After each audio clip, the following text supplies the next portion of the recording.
Personally, the thing I would aspire for the Middle East, so that's most important for me, would be an economical development that allows people to get jobs and to lift people out of poverty. And for me, even though it's politically incorrect, for me it's much more important than the political changes.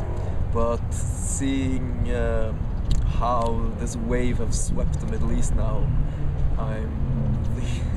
I'm considering if the two have to go together, and I'm really excited about what's gonna happen in the next couple of years if the democratic development of the Middle East is gonna also provide jobs, provide economic stability, and most importantly, if it's gonna help them to reform their economies to create, well, less corrupt economies, less corrupt state organization, and if they're gonna be able to create sustainable growth.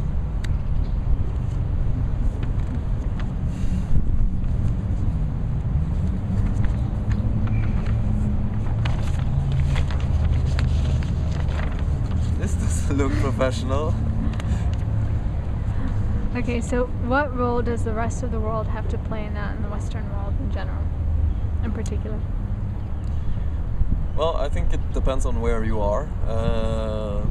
In Egypt, I think we can play a huge role in both helping with capacity building by sending our help in any ways that we can. I'm not even sure how much help we can offer, but I think it should.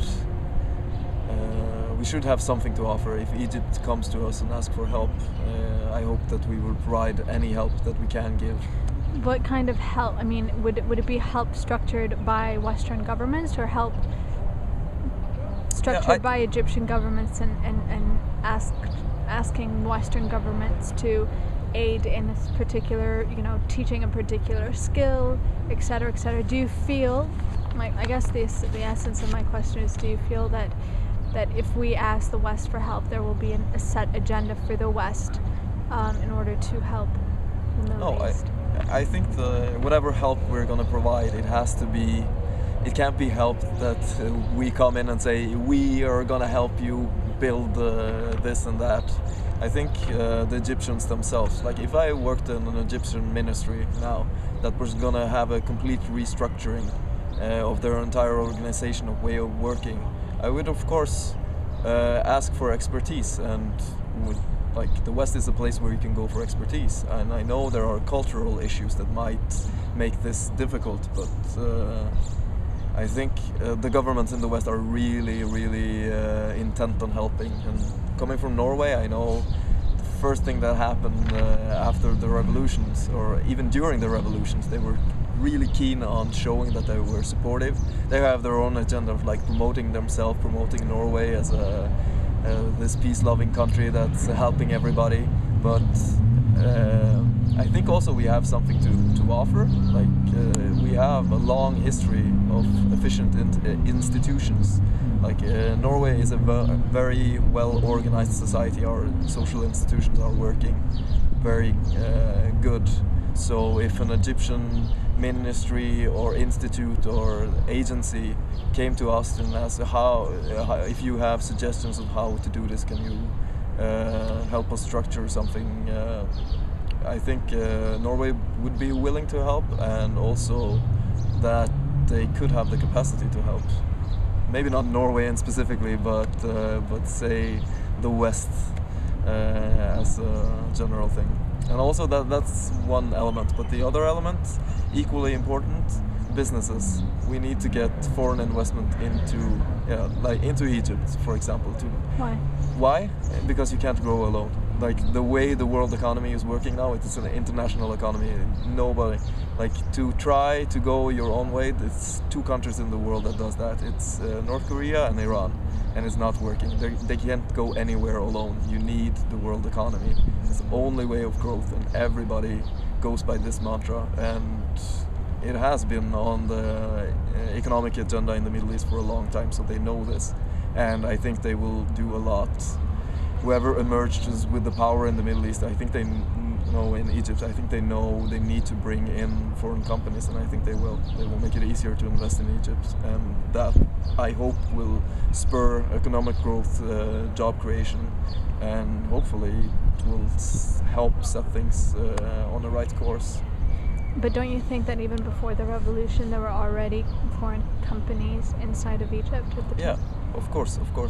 But it has, of course, there were companies there, and there were companies investing there. But I know there's been a lot of critique of the way you go into a dictatorship, and when you invest in a dictatorship, how do you do it? You go in and you bribe whoever you need to, and a few people are left with the gains of your investment, and a lot of people, they don't gain anything from it. I think that's much harder if you have a proper democracy, and especially that has institutions, control institutions that work. And hopefully this will be Egypt in a while. But your initial question was like, what role does the West play in the development of the Middle East? And now we just talked about Egypt, but if you see the Western involvement in what's happening in Libya now, it's a completely different involvement. It involves bombs, a whole different scenario. You can jump to Yemen, and there's a completely different case again. I don't think the West is not going to care. We don't care about Yemen. It's a land without resources. It doesn't have any political interest for us, so we'll just do like we do with Africa. We just forget it. It's not important to us, so we don't care. And that's kind of sad when you consider Yemen's 20 or so million people who's nobody cares about them. They're gonna be forgotten. But do you think that if the Yemeni people manage to overthrow their government, do you think that that'll spark an interest in the West? No. No, it won't matter. I don't think so. I think even for Middle Easterners, like if you buy a book, The History of the Middle East, and you find the section on Yemen, I can guarantee you it will be the smallest section of all the countries. People just don't care. Yemen is it's uninteresting for both the people who set the political agenda, people who set the academic agenda. I don't know exactly why, but I think Yemen will have a hard time, even though they managed to overthrow their government. So what are your hopes, fears, and concerns for the situation in the Middle East? Well, again, the situation, there's no situation in the Middle East. There are 1,000 situations in the Middle East. But my biggest fear, the worst thing that can happen now, I think, is if Egypt fails to create as a modern, tolerant, open Muslim state. It doesn't even have to be Muslim, it just has to be an Arab state that actually works and live by the values that we in the West really want to see among the Arabs. And Why? Why? Why what? Well, first of all, why do you want... Why, you said we as the West want to see a successful country work in the Middle East. Why? Because I think if we're gonna get rid of this thought of the Middle East as just a backward place where everybody is killing each other all the time, we need something to look at. We need a good example of a country in the Middle East that actually works. Why do you think it has to be Egypt necessarily and not maybe Tunisia? Because I think Egypt has always been the Arab country that all the other Arab countries look to. Whatever happens in Egypt, the other countries will influence the other countries. It's the biggest Arab country. It is the political center of the Middle East, I will say. Ideologically.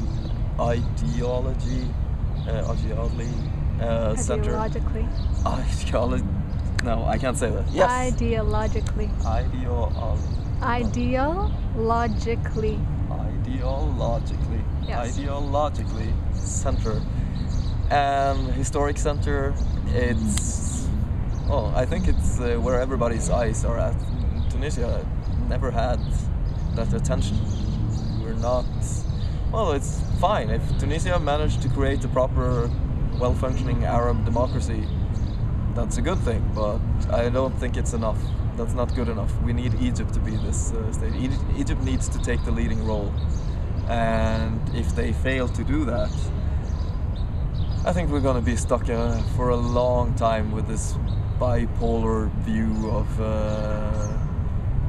the conflict between the Middle East and the Muslim world and the West on the other side. What if they succeed in doing that? If they succeed in managing to create a proper state, well, I think it would make it much easier for people in the West to accept that, okay, Islam is not so dangerous. Look at Egypt. There you can have a Muslim population living in peace with the Coptic population without any problem. You can go to Egypt and they will tolerate you. Don't feel oppressed. But don't you think that was the case before? A lot of people went to Egypt and they didn't feel oppressed. No, not as a tourist, but you would still think, oh my God, I'm so glad I don't live in this country. People can't speak out against their leader. They have a dictatorship. You would still, I don't know. I think the Arab world needs like a shining star that promotes the moderate Muslim values that a lot of Muslims portray themselves as, but I feel that the message of the moderate Muslim world, if you can say such a thing, is that Islam is a tolerant religion that can allow people to live together in peace. It doesn't need to lead to violence, and their arguments are very good, and I agree with them. But if you have a state where you can point at and say, look at this society, this is exactly what we're saying, it works perfectly, we can live together in peace, it's not a problem. It's not Islam's fault that some people go extremists. If you can do that, I would believe it, and people with me would believe it. So you said something that kind of made me think. You said that now we need a shining star. We're looking at Egypt to create this change. Otherwise, it'll take a very long time to try to reconcile between the Muslim world and the Western world. Yep. Right? My question is this. What if the revolutions never happened?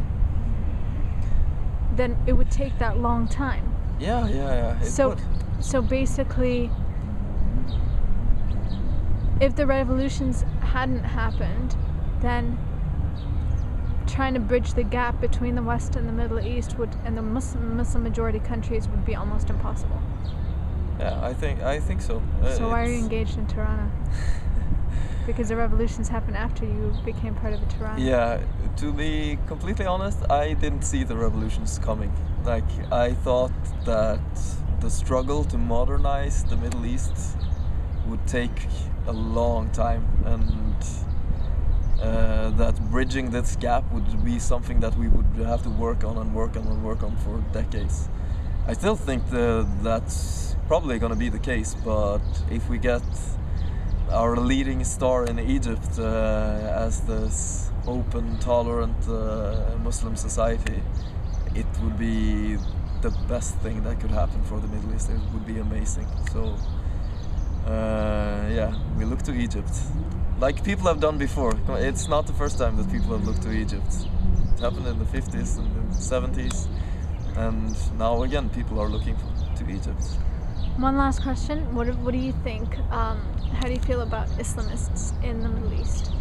In Egypt in particular? What if the Muslim Brotherhood, they said they wouldn't take over, but what if in the next few years they took over? How do you feel? Well, are you open to the idea? Are you completely against it? To be honest, I'm an atheist myself, and I'm skeptical of religious people in general, not just Muslims. Anyone who thinks that I would go to hell when I die, I have a natural skepticism towards people who thinks that, and The Muslim Brotherhood? No, I think they are important. I think they will be an important part to play in the gapping of this divide between the West and the Middle East. I think they are one of the players we have to look at. But I don't know enough about the Muslim Brotherhood to know which way they're gonna take it. But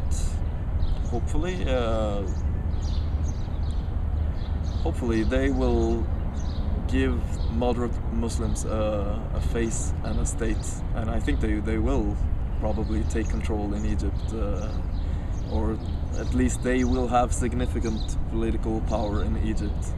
And if they don't misuse this power, if they use it for a good thing, I think it could be great. It could be exactly what we need.